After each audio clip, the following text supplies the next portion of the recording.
Well, hello everyone. This is Fadi, and I know I haven't been on, basically live streams for a while, but that's for a purpose. I'm working on my PhD, and I'm trying to focus really a lot on doing that versus just doing live streams all the time. And there are a lot of worthy causes that prompted me from from time to time to jump on a live stream right away with our wonderful guests. Today's topic, as you have read already, has to do with rock inscriptions. And of course, in my case, I always talk about anything Islamic. So we're talking about Islamic rock inscriptions. And here's why we wanted to address this. From time to time, our Muslim friends always are going to get excited about a discovery of an inscription somewhere. It could be north, like near Petra. Sometimes it could be south, close to Yemen, or anywhere in between in the Hijaz region, for instance. And the claim is that, look, these inscriptions prove that Muhammad, as we know him, existed, and the CIRA is accurate, and the dating is also perfectly preserved when it comes to the history of Islam. And that's fair. That's fair. I mean, nothing wrong with really getting excited over things like this. I know I would be excited if anything was discovered about our Lord or an apostle or anybody else. But the question is, are these inscriptions basically trustworthy? Can we just, by looking at an inscription, just as is, make assumptions concerning the dating, concerning the people that are being mentioned, the author, for instance, of these inscriptions? And what are the methods that are available out there that would allow for studying or at least dating these inscriptions? And obviously, the most important question, were these inscriptions, or this particular one that is being announced or people got excited about it, has it been studied by qualified scholars? And that's also extremely important. One particular inscription we're going to highlight today, in addition to just talking in general about the issue with inscriptions, an inscription known as the Muhammad and his wife's inscription. And of course, I will let our guest, who is going to join me shortly here, that's Brother Mel, to shed the spotlight on that. And he's going to walk us through why just taking inscriptions at face value may or may not work to justify or verify anything concerning the origin or the dating of Islam or the dating of these inscriptions. With that in mind, let me introduce our guest speaker to the stage. Well, Mel, thank you so much for joining us as always, and it's always been a blessing to have you be part of our team. You do a lot of wonderful research. I know lately, and I say it with a broken heart, you've been subjected to some attacks and accusations. And sadly, when it comes from within the community itself, it's even more painful. Be it as may, the train will keep on, going, and research will continue. And my prayer is that those who are maybe viewing your work with skepticism will be at least willing to examine some of the evidence presented. And your focus, and correct me if I'm wrong, always has to do with the origin of Islam in this case. Are the datings accurate? Are we talking about the same Muhammad that we know him? Or was this a title that was borrowed from somewhere else? Has the figure himself been embellished, to look the way he is, and so on and so forth? I mean, we all have our views. Full disclosure, I do not deny the existence of Muhammad. The question is, are the data, the CIRA and anything else accurate? Are the dating accurate? So today you are going to put a spotlight on an inscription that I brought to your attention about Muhammad and his wives. And could you kindly give us a brief overview about why studying these inscriptions is important, and then take it from there? Yeah, very kind welcome. Yeah, just in relation to the criticisms, it's kind of water off a duck's back, as they say. But I keep going with the research with sincere heart. Yeah, I suppose the first thing to say about the inscriptions is inscriptions are a good prima facie piece of evidence, but it depends on them being legitimate and not forgeries. And the history of all things to do with archaeology that is littered with forgeries along the lines. So I suppose the key element in all of this is to analyze whether it's a legitimate inscription or whether it's a forgery. And down through the centuries, people have lots of motivations for forging things. It could be for money, for glory, or it could be for ideological or religious reasons to uphold one's religion. And this could be the case in the inscription we have in front of us. But before we go into the Muhammad and his wives inscription, we're going to take a look at another inscription that's actually from the same area. And if you don't mind, let me ask you a question. Do you have any overview of the way these inscriptions usually are studied for dating purposes? Well, there's a few sort of broad things that they look at. One obvious one would be to check for diacritical marks. So if, for example, an inscription has diacritical marks, that would suggest a later period, whereas an absence of diacritical marks would obviously would suggest an earlier period. They would look to see if it is a Hijazi script, a Kufic script, and so forth. But beyond that, it's very hard to tell, and there isn't really a watertight method of dating things, because it's not as if one script suddenly stops and another one starts. There's a lot of overlap between them, and that there lies the problem. It can be very difficult to date this, even for top experts. It's probably easier to detect a forgery than to be 100% about the dating of an inscription, unless and if you don't mind, Mel, yeah, I'm going to add just a couple of technical things here about the dating. I've always been fascinated by how do you date rock inscriptions, because, as you know, I'm studying early Quranic manuscripts, and we know how the dating takes place. You have the carbon dating, and the dating usually has to do with the skin of the animal versus the writings, and even with that, there's still some debate sometimes. So, for instance, some of the research findings that I came across, and I collected that data, and I'll briefly share it. There is something called the patina and varnish analysis, which scientists will study thin chemical coatings that will develop, basically caused by the heat or the desert area usually, and it forms on the surface over time. So when they study that, they can somehow try their best to come up with a dating. Another method is called the microerosion, and the microerosion analysis is basically the method that examines the rate of the development of something called the crystal edge based on the weathering. Okay, then you have the stratigraphic context, and I think that's the one you're probably going to allude to in your presentation. They look at the style of writing, they look at some of the terms that are being used, and has it been used anywhere else, and where, and so on and so forth. So these are just examples of the methods that scientists and experts will use. Just wanted to chime in and add that. Excellent.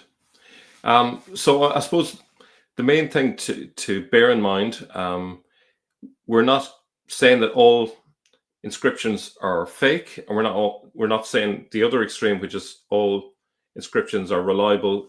It's somewhere in the middle, and you have to take each one case by case. And forgeries do occur, but we can't presume a given inscription is legit. One famous inscription that was discovered about 26 years ago is the Umar inscription, and it was found in 1999, published in 2003, and Professor Robert Kerr wrote a paper on this. He says that one of the most fascinating such texts published in recent years is the so-called inscription of Zuhair. According to the author of the Editio Princeps, which is the first edition, Ali ibn Ibrahim Haban, it was found by him and his wife, Heya bint Abdallah al-Kilabi, in 1999 and published by the former in 2003. So this is an exciting discovery. Robert Kerr goes on to say, according to the editor, the inscription was found on what is now the pilgrimage road between Al-Ula and Al-Hijr, which is about 400k north of Medina. It is unclear who, apart from the two explorers mentioned, examined this inscription in its original form. Now, what this has in common with the other inscription is it's in the same general area, which is in the northwest of Arabia, and I'll show a map shortly. So here's the inscription according to Haban's tracing.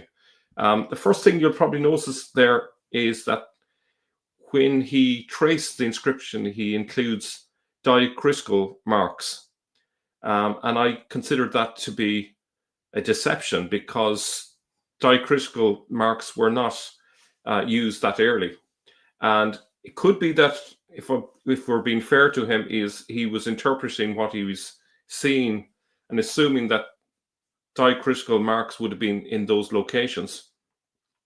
But actually, when we see the photographs, you see that there's no diacritical marks there. What it translates as, and you can perhaps verify this, in the name of God, I, Zuhair, wrote this at the time of the demise of Umar, year 4 and 20. Would that be correct? You're the Arabic expert, Fadi. So the question is about what, the way he's writing it, or the way it is, just in general, that it's the translation broadly is accurate. Yeah, so it's definitely showing that, of course, folks, it is read from right to left, just to explain to people what's going on. So the beginning here, someone is saying I, and he's mentioning his name, Zuhair. It's a masculine name. Yeah. Then he's saying that I wrote this at the time when Omar died, and he's given you a specific date. And he starts actually by saying Bismillah at the beginning. But yeah, it looks accurate, the translation. Yeah. All right. So now what's interesting, when he published his account, he makes no mention of 3 further lines of inscription at the bottom left of the overall inscription. According to Robert Kerr, Haban further reports that the inscription is on a rock face located on the right side of the wadi as one heads north. And on the same wall at the bottom left, there are 3 further inscriptions not published in the aforementioned essays, which is a little bit odd, as we'll see. These 3 additional lines are not mentioned and do not appear in the original photo submitted to UNESCO. So this is all going through legitimate organizations like UNESCO. So it's all been officiated, as it were. So this is the image, right? And you can see the inscription there, and there's no diacritical marks on the inscription, and as we'll see in the UNESCO document, that's affirmed as well. But you notice that in this area here, it's blank, right? So this was the photo as of 2003. As you can see, there's no inscription inside that red rectangle. But as we'll see later, lo and behold, you can see the inscription in the box. Do you see that? Amazingly, both of these photos of the same inscription are still there on the UNESCO website. At least the last time I looked at this website, maybe about a week ago. Probably if people want to look it up today, it should be still there unless they take it down. Do you see a problem?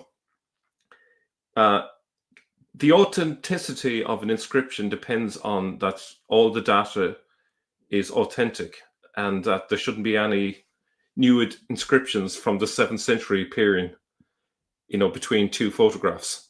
And like that already raises my suspicions, which is why I would question the authenticity of this inscription as a whole. So this is the nomination that was made to UNESCO, and it was made by the Deputy Ministry of Antiquities and Museum from Saudi Arabia. Okay.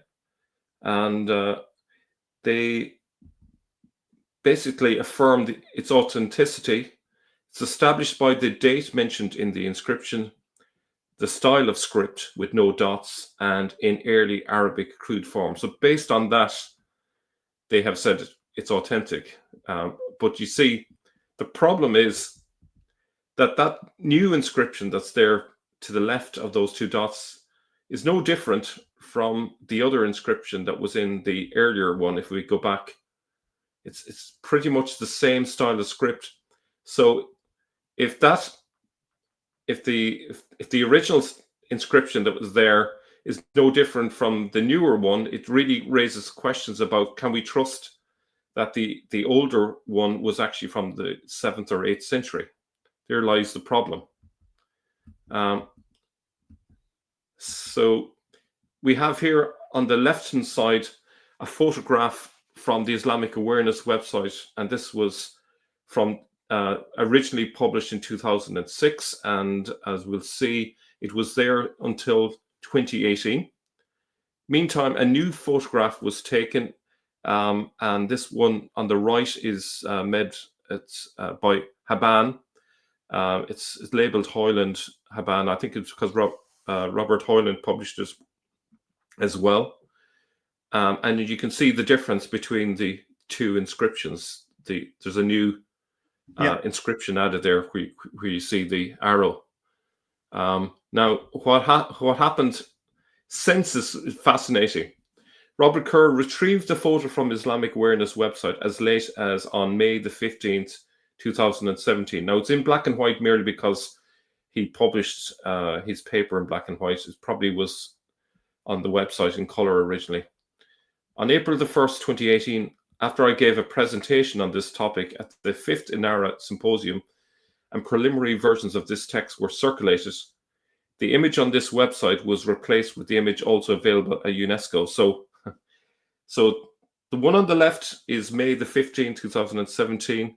And then after the symposium in March 2018, Islamic Awareness took down the photo on the left and replaced it with the new photo.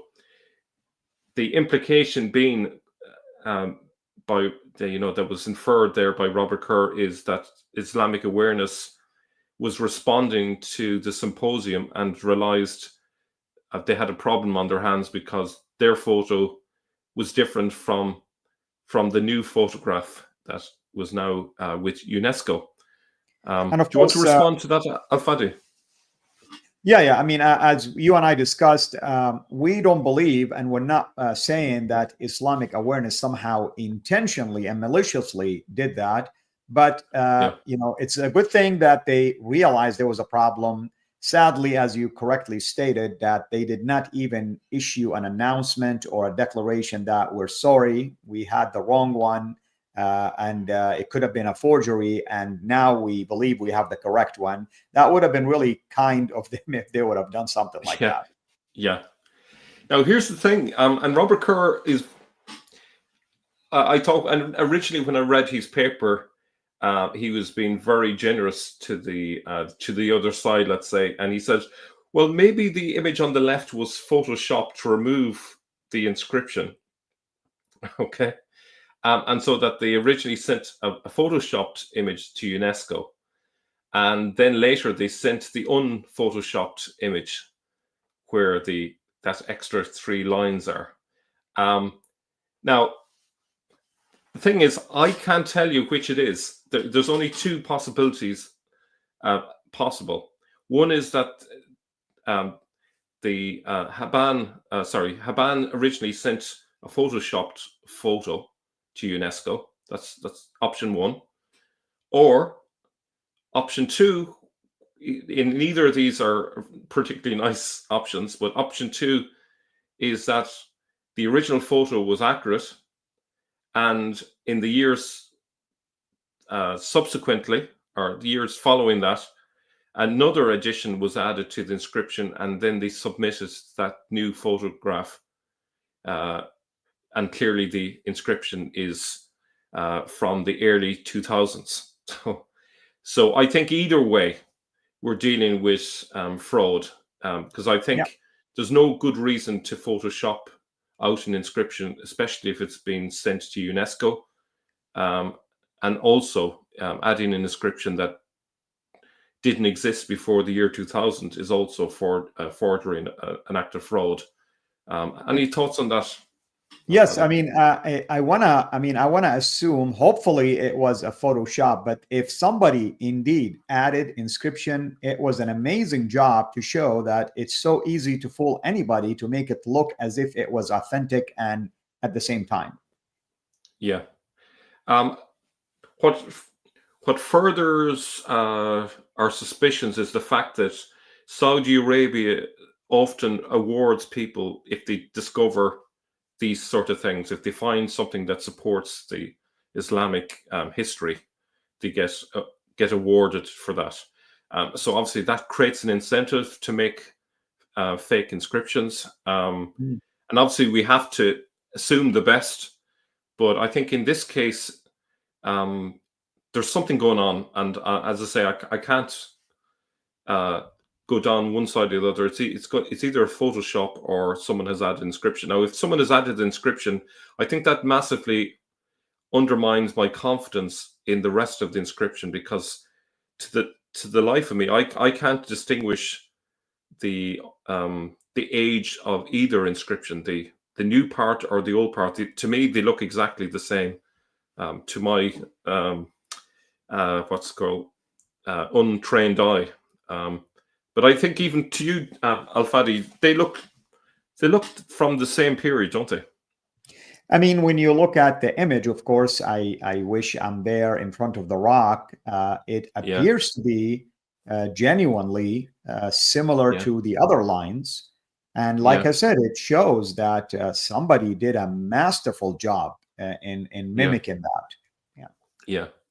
All it takes is someone who's an expert in this area, like someone who is routinely involved in the antiquity world, whose job is to study inscriptions. It would be very easy for someone like that to mimic the style of a script. An ordinary person wouldn't be able to do, but I think someone who's an expert in this area could easily fake it. But it's very hard to prove where a forgery occurs, really. So here's another close-up of these 2 images so people can see it. So to summarize, really, either the first photo on the left was photoshopped prior to submission to remove the inscription left of the 2 incision holes, or another inscription was added after 2003. Either scenario involves a deception. And as I say, as of the 29th of the 9th, this is when I completed this PowerPoint, both of those were on the UNESCO website. After this live stream, I will actually upload the links to the website so people can take a look. And if they're no longer there, I think that says it all. So we're going to move on to the meat of the discussion today is the So Muhammad if I may interject something. Yes. Yeah, I want to interject something, Mel. The reason why Mel brought to your attention, folks who are watching this now or later, about this forgery and the possibility of adding or deleting certain lines, so that he's setting the stage for us to examine this so-called the Muhammad and his wife's inscription.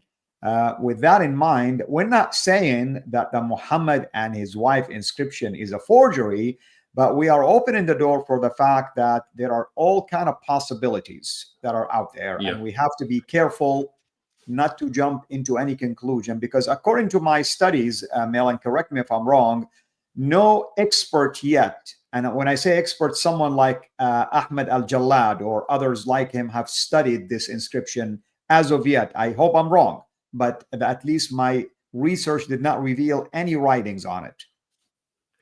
And I would be of the same opinion. As of yet, I don't know of anyone who has done a detailed study on it. So it's kind of an open question. We're going to look at, what we know about it, look at the possibilities, and see what conclusions or not we can draw from it. So that's what it looks like. And Ahmed bin Hanim al-Ida published a photograph of an inscription he found south of Al-Ula near ancient Hijr in Saudi Arabia. It was picked up and transcribed by Saudi archaeologist Muhammad al-Motawi. I hope I'm pronouncing that correctly. And same as the other inscription, it was found in the area of Al-Ula, northwestern Saudi Arabia. You can see it's very far north, 400 kilometers north of Medina, and even further from Mecca. And I want to say something about Al-Ula, if you don't mind going back to that map. Yes, absolutely. Folks, just the discovery of this inscription over there, and let's say we're going to approach it with a genuine heart, saying it's authentic, it is indeed about Muhammad, and so on and so forth. Why in the world it would be that far north, not in Mecca or Medina? We'll go back again to the possibility that the origin of Islam as we know it was north. This one is closer to the so-called Petra. So these are a lot of questions that come with this, and you have to wonder, why are we finding things like this in areas that are far away from the alleged origin town of Islam and Muhammad? Yeah. Well, I would say just off the bat that inscriptions are typically found where populations exist. There are inscriptions on pilgrimage routes, obviously, but by and large, the majority of inscriptions are found where there is a population, and we don't find many down in Mecca. I'm not sure about Medina, but certainly Mecca, there's very few. The inscription says, "God forgive Muhammad the Prophet, and join with him his wives, and God forgive the male and female believers, and forgive Sally," if I'm pronouncing that correctly. Just on the face of it, it looks authentic. It looks like a primitive script from the time. So at least on that, at that point, I would say, it looks reliable. It's very hard to tell if there's diacritical marks there. There are some marks that could be just like damage to the rock. It's very hard to tell. One thing I would point out is that if you were going to write an inscription for something important, you would imagine you would pick a nice, flat, clean rock to do an inscription on. Now, it's possible that this got damaged over the centuries. These things happen.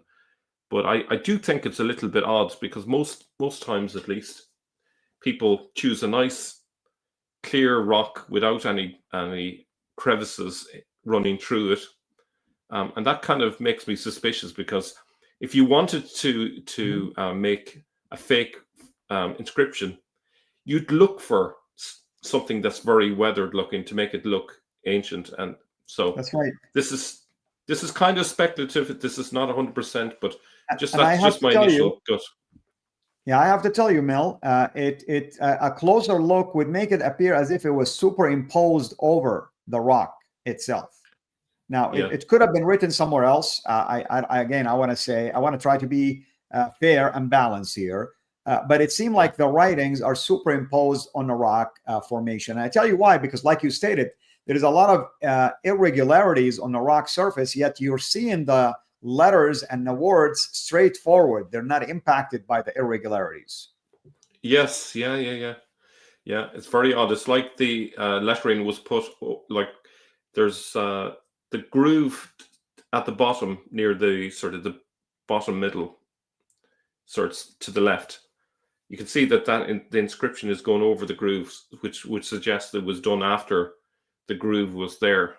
So that would really make me question if this was a good choice for an inscription if it was done back in the 7th century. I think there's plenty of desert and plenty of space to put an inscription. It just seems odd that they would pick such a bad spot. And it could have been spaced a little bit better as well. So it looks kind of rushed and unplanned as well. I would think that inscribers would take their time, plan it out, and lay it out a bit better. But that's just my, as I say, just initial reaction to it. Here's a closer image of it. As I said before, it's difficult to tell from this photo if it contains diacritical marks or not. There's maybe one or two that looks a bit like it could be, but it's very hard to tell. And here's another thing, Mel. I don't know if you noticed this or not. To me, an engraved image, or in this case, words and letters, they will go through a rock. Here, it seemed like there is some, formation, maybe something that was built up to where it seemed like it's protruding outside of the rock itself. It's almost like the surface of these letters is like not engraved inside, but rather something like a foam or whatever you want to call it, basically sticking out. Again, it's hard to tell. It could be a weather thing that caused it, but who knows? Yeah, it looks very clean. Like obviously when you scrape off a rock, it's going to be clean underneath. But then the centuries of dust and rain and sun and whatever else would eventually darken the engraving. But it looks very fresh to me, and it would probably be good to compare other inscriptions to see, to what degree inscriptions tend to darken over the centuries. But it does seem very recent to me. But as I say, that's just my first impression. What else? The other thing about the inscription is there's no dating with it. So any speculation about when this was done is purely based on the writing style. And the writing style actually, as we'll see, there are writing from the 9th century, which looks very similar to this. What was that? It appears to be Kophic, the style. Yeah. Now, the thing is, if it is from the 9th century, let's say, then does it prove anything? Well, I would say no, because at that stage, the Sandro-Islamic narrative is pretty much well underway. A CIRA has been written, let's assume. Hadiths have been produced, as again, we'll assume that. So any inscription that late wouldn't really prove anything. It would only prove the fact that the story is going around. So I think to assert it was from the 7th century, I think we'd need something a bit more solid than what is presented here. And we can't say one way or the other. So I would say that it's not very informative in terms of deciding the matter of whether this is proof of the story of Muhammad and his numerous wives. This is a better photograph, perhaps. Gives you an idea of its position. So as you can see, it's up off the ground, which is good. So it wouldn't have been walked on or anything like that. It probably would have been protected better, maybe in that position like that, maybe, than if it was on the ground. Any thoughts there on that? The only thing here, it seemed to me like this surface in this photo looks a little bit different than the one that we just looked at. Again, I don't know what to make out of that, but it could be the focus of the photo itself in the previous image was much sharper than this one. Yeah, I think probably a large part of it depends on the rock itself. Some rocks because of the nature of the rock. Some rocks are harder, some are softer, and maybe rock like this doesn't form a particularly clear image. It's kind of a bit rough. And beyond that, let's just have a think about the context of the time to kind of get a better sense of when this might have been done. As there's no date on the inscription, the best we can do is place them within a contextual period. So for the 660s, the 680s, it's difficult to imagine that this inscription, up to the period in which Christians viewed Mahmed or Mahmet as Jesus, as evidenced by coins, that it's hard to imagine that the other inscription could have occurred up to that period. I would suggest it probably would make more sense if it came from a later period after the Hadiths were written and perhaps the CIRA was written. But I think it's very convincing from these coins that they were using this term Mahmed, the desired one, to refer to Jesus rather than Muhammad. And obviously, that's caused a lot of controversy of late. I stand over that claim. That doesn't preclude the possibility of a person in the 7th century taking on that name for himself, and that's still valid. But it's also valid to say that it could be viewed by Christians at the time to refer to Jesus, the real desired one. But anyway, let's look at another thing. How about the early 9th century before Ibn Hisham's CIRA in the 820s? Okay, so we have another inscription. Now this is maybe a little bit tidier because of the nature of the rock, but it's a very similar writing style to the other one.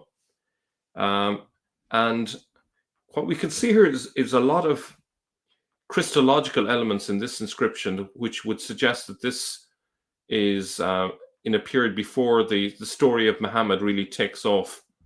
You can see the side by side of those. So if we disregard the fact that we're dealing with different rocks and maybe different instruments, the one on the left, they used obviously a thinner chisel, let's call it, to make the inscription. The rock on the right is much more fragile, and they used a thicker tool to do the inscription with. But the script, I would say, to my view at least, looks very similar. I don't know what you think. Would you agree with that, or would you, yeah, I mean, there's difference. I mean, yeah, the one on the left right now, the smoother big boulder, it seemed like it's a type of writing known as basically the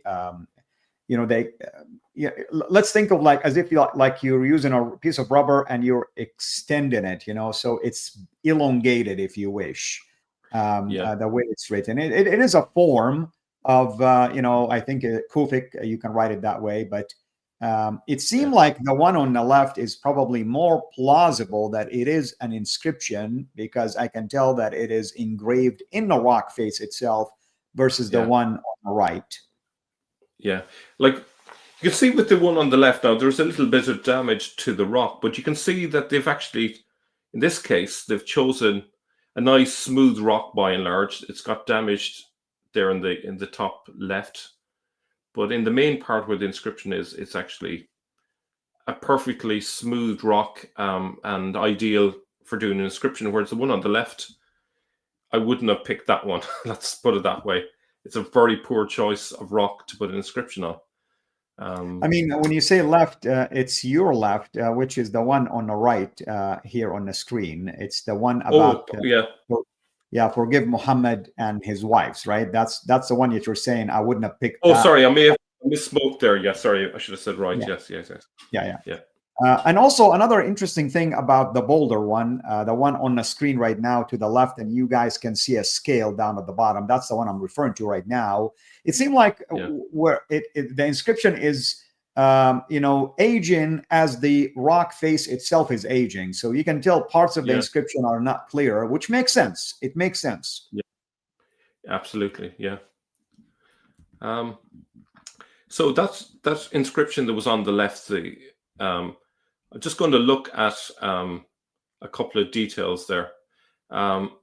So the translation of it, there's a lot in it that to me seems Christological, suggesting that Makmat or Makmed, whatever way they may have pronounced it. And I think there's a lot of variation in different regions at the time in terms of how they pronounce the word.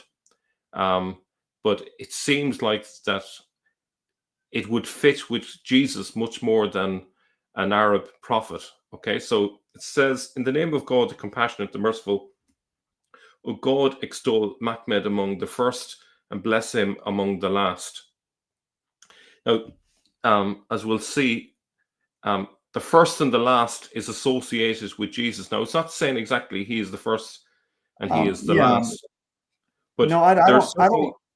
Yeah, in the Arabic Mel, I don't think it's saying a title that Muhammad is the first and the last, but it's asking the deity, let's say this way, to bless this Muhammad and extol him among the first, probably the first group to enter heaven or paradise or on Judgment Day, and also bless him to among the last as well. So it's almost like, may he be blessed altogether, regardless of his position, technically speaking. Yeah.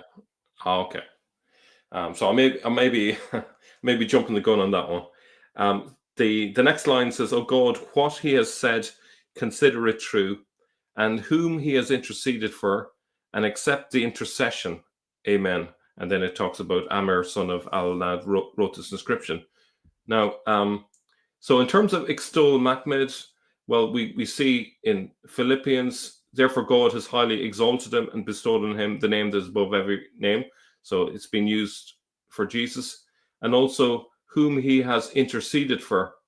And obviously Jesus is the one who intercedes for us. So it very much fits with Jesus there.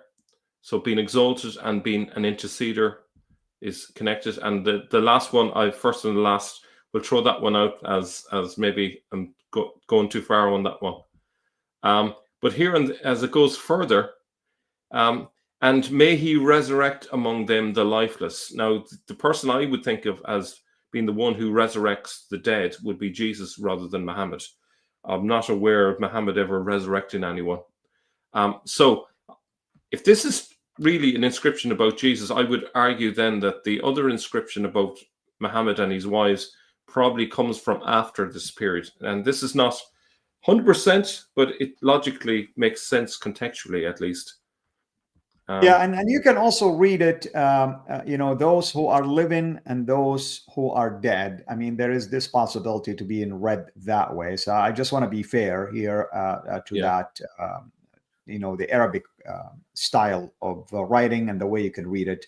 Obviously, the lack of sometimes diacritical marks can make a difference.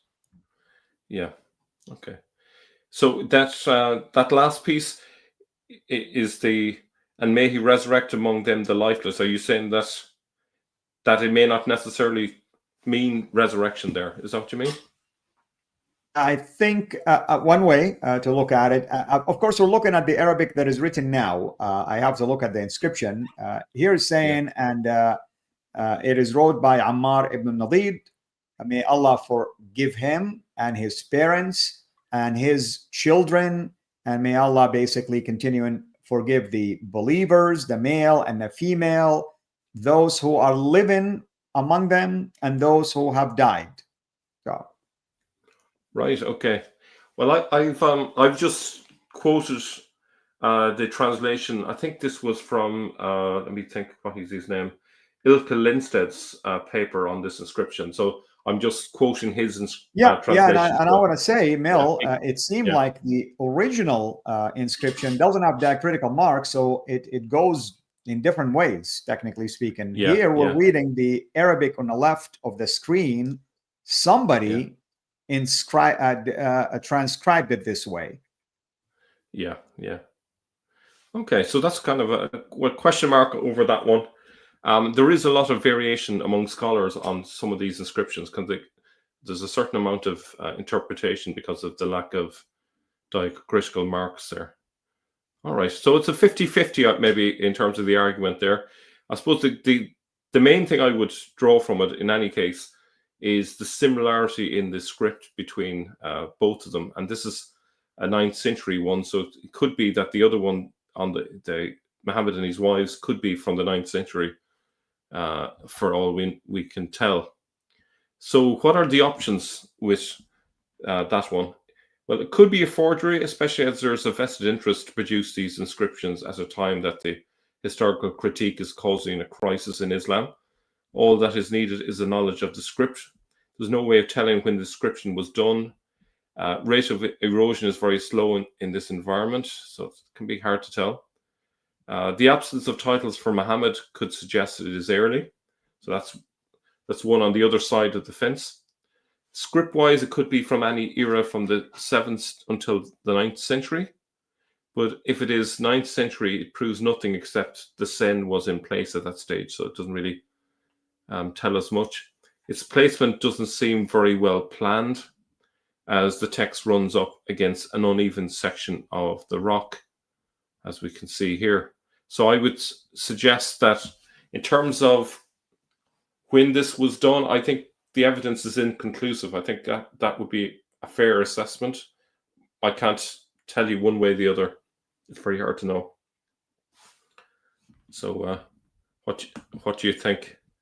Come back to Well, you. I mean, I think you did a good job in demonstrating that there are ways to look at inscriptions. Some of it could have been a forgery, as the case with the first one during the show, the one that the image in UNESCO was different than the image that was originally on the Islamic awareness site. And now we're looking at this one, and it seemed like there's something suspicious about this particular one concerning Muhammad and his wives. And then the last one you looked at, it appears that there are different ways of transcribing it or reading it. So it makes it even more complicated about, was it speaking about a prophet? Was it speaking about someone who has a title? And so on and so forth. So we have to keep an open mind here concerning the problem with these kind of findings, that they do not conclusively affirm anything. They're open for interpretation. Yeah. They are not the silver bullet that some people would like them to be. You could put the inscriptions before a panel of experts. Some will fall down on one side of an interpretation. Some might disagree. I think maybe if there were inscriptions that were buried for centuries and didn't have an opportunity to be tampered with, I think those type of inscriptions would be maybe better evidence. But the danger is there is a vested interest to make these inscriptions, especially over the last 20 years. And it's interesting, whenever the historical critique occurs, suddenly an inscription occurs that supports the existence of Umar or someone else within the standard Islamic narrative, just at the right time. It just happens to emerge. Whereas for the best part of 12 centuries, none of these inscriptions were seen by anyone, and suddenly they're found. And so I think we have to kind of not jump to conclusions one way or the other, keep an open mind, but maybe not to assume that these inscriptions are solid proof one way or the other. I think that's probably a fair way of putting it. Absolutely, absolutely, and that's the whole purpose of this particular show, and hopefully it will be one of many. I know our Muslim friends, they're doing their best, of course, to try to preserve their history, and I don't blame them for it, because there's a lot of discoveries that are poking holes in the narrative itself. And not to I don't mean to quote Yasser Qadi here, but he was telling the truth about the holes in the narrative. And also, you mentioned something interesting about there are incentives given to those who would discover things like this. So, once again, we're dealing with the human nature, right? And the possibility of people want to benefit from that. Not to mention, of course, that during the Abbasid era, there's a belief that many of these accounts about Muhammad and Hadith and everything else contain a lot of fraudulent accounts, evidenced by the fact that Bukhari discounted a large number of his collection of hadith and called it fabricated. So it shows that when there is incentive, monetary incentive or status incentive, people tend to roll up their sleeves and do whatever it takes to try to do so. The other thing, of course, about the very first inscription, that the UNESCO had an image of it and the Islamic Awareness had a different image, it really shows that it is easy for people who are experts to manipulate things and make it appear to be genuine or legit. So we have to be careful not to jump into conclusions. Let the scholars do the thing that they're doing, and let us examine it with a fresh eye and with the fresh data. And even with that, let's determine, does it mean anything about the narrative itself? Does it still support the 7th century, 8th century, 9th century? There are so many questions out there that has to be answered. Yeah. I think the other thing for a forger, they only have to fool about 90% of the people, who the majority of whom have no knowledge of inscriptions. They don't know what scripts look like. And on top of that, they just need to be close enough to reality to convince maybe the majority of the scholars. They don't have to prove, they don't have to be 100% verifiable to all of the scholars. You'll never get all the scholars to agree on that. And I'm sure these guys practice, these scripts. I'm sure if someone was very knowledgeable with these scripts, they could easily manage to make something look authentic. But it reminds me of in the early days with AI, they got AI to get one AI system to make images and another AI system to assess whether the image is real or generated by AI. And so both kept competing against each other until both got better and better at making the images and assessing the images. And I think there's that sort of thing going on with forgers as well. They want to get better and better at forging, because it must be quite an amazing experience to fool the world if you can get away with. And that might be, for some forgers, that might be sufficient, just the glory of having fooled the world. But for others, it might be for money. I think Robert Kerr mentioned that there's I don't know what percentage it was, but it's something like 10% of the antiquity world are forgeries. It's a huge number. And there's a famous one of an ossuary to do with the brother of James. I think it was, the ossuary of James, and there was an edition saying the brother of Jesus. This was found in Jerusalem 20 or 30 years ago. And initially people thought, oh, this is proof.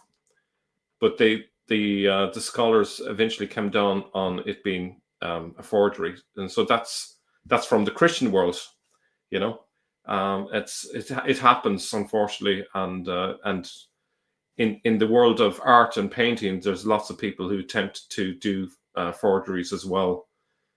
Maybe make a fake Picasso and try and sell it and things like that, So, these things happen. It's human nature. Absolutely.